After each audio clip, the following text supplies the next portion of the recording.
कुछ कर्मों की माफी नहीं होती। मीनल की अभी कुछ समय पहले ही कुणाल से शादी हुई है। उसके ससुराल में बहुत प्यार करने वाली माँ जैसी सास कुमुद जी और पितृवत स्नेह करने वाले ससुर सुदर्शन जी थे। कुणाल अपने माता पिता की अकेली संतान थे, इसलिए बहुत लाड़ प्यार से पले थे।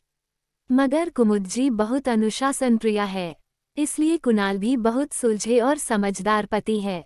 इतना प्यार पाकर मीनल भी ससुराल में ऐसे रच बस गई जैसे हमेशा से यही रही हो। सब कुछ निर्बाध गति से चल रहा था। सुबह कुमुद जी और मीनल साथ में नाश्ता बनाते। नाश्ता करके कुणाल ऑफिस निकल जाता और सुदर्शन जी कभी बागवानी कभी किताबों में डूबे रहते। सास बहू मिलकर खाली समय में दोपहर का खाना सुदर्शन जी के लिए बना के कभी बाजार चली जाती, कभी फिल्म देखने। मीनल को भी अपनी सास का साथ खूब भाता। वो सास कम सहेली ज्यादा थी। कुमुद जी को भी मीनल के रूप में बेटी मिल गई थी जो उन्हीं की तरह सरल और खुशमिजाज थी। मीनल भी बहुत खुश थी क्योंकि कुमुद जी बहुत ही मिलनसार और सरल स्वभाव की महिला थी। पास पड़ोस में भी सब कुमुद जी की सराहना करते थे। मगर इन सब के बीच मीनल को बस एक बात खटकती थी। उसके ससुर सुदर्शन जी नीचे कमरे में सोते थे, जो शायद उसकी दादी सास का कमरा था, और सासू माँ ऊपर के कमरे में। सबके साथ इतनी अच्छी तरह पेश आने वाली उसकी सास न जाने क्यों ससुर जी के साथ बहुत कम बात करती थी, और अगर बात हुई भी तो बस काम से काम। मीनल ने इस बारे में अपने पति कुणाल से एक आध बार पूछा भी तो उन्होंने किसी न किसी बहाने से बात बदल दी। अब तो मीनल की उत्सुकता बढ़ने लगी कि आखिर राज क्या है इसके पीछे। मगर कुमुद जी से पूछने की कभी हिम्मत नहीं जुटा पाई। दिन बीतते जा रहे थे और इसी के साथ मीनल की उत्सुकता भी। कभी कभी उसे अपनी सासू माँ का व्यवहार ससुर जी के प्रति बिल्कुल अच्छा नहीं लगता था, मगर वो कुछ कर भी नहीं सकती थी। एक दिन अचानक रात में सुदर्शन जी की तबीयत खराब हो गई। बुखार से तप रहे थे, मगर किसी को भी पता नहीं चल सका क्योंकि वो नीचे अकेले ही सोते थे। सुबह जब मीनल चाय बनाने नीचे आई तो उसने देखा सुदर्शन जी बेसुध से पड़े थे। वो बिल्कुल घबरा गई और आवाज लगाकर कुणाल और सास कुमुद जी को बुलाया। कुणाल उन्हें नजदीक के अस्पताल लेकर गया। कुछ जांच के बाद पता चला कि उनको टाइफाइड हो गया है। पूरी देखभाल की जरूरत है। कुणाल ने एक सहायक की व्यवस्था की जो हर समय सुदर्शन जी के साथ रहे। कुमुद जी ने भी सुदर्शन जी के खाने और दवाइयों का पूरा ध्यान रखा। धीरे धीरे सुदर्शन जी ठीक होने लगे थे। इन सब के बीच भी मीनल ने ध्यान दिया कि कुमुद जी निर्लिप्त भाव से बस अपना कर्तव्य निर्वहन कर रही थी। अब मीनल को अपनी सास पर गुस्सा आने लगा था और वो धीरे धीरे कुमुद जी से दूरी बनाने लगी थी।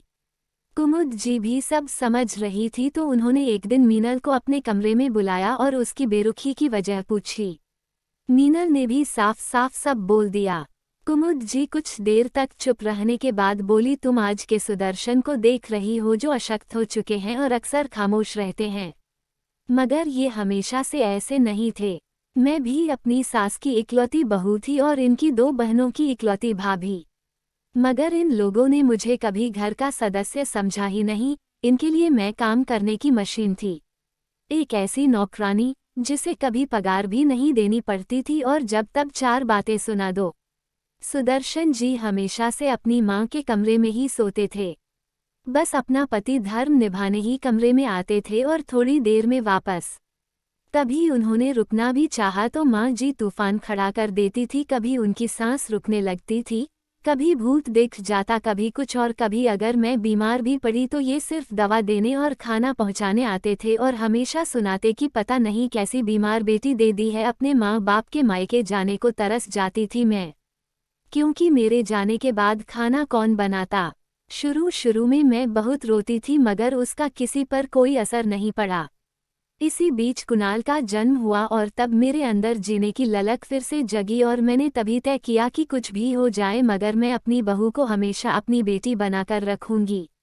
मैंने कुणाल को हमेशा यही सिखाया कि लायक बेटा होने साथ साथ एक अच्छा हमसफर भी बनना अपनी पत्नी के लिए।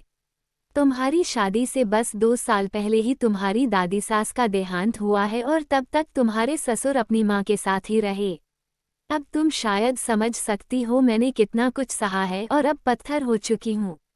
मीनल की आंखों में भी आंसू थे सब कुछ जानकर। सुदर्शन जी अब ठीक हो चुके थे।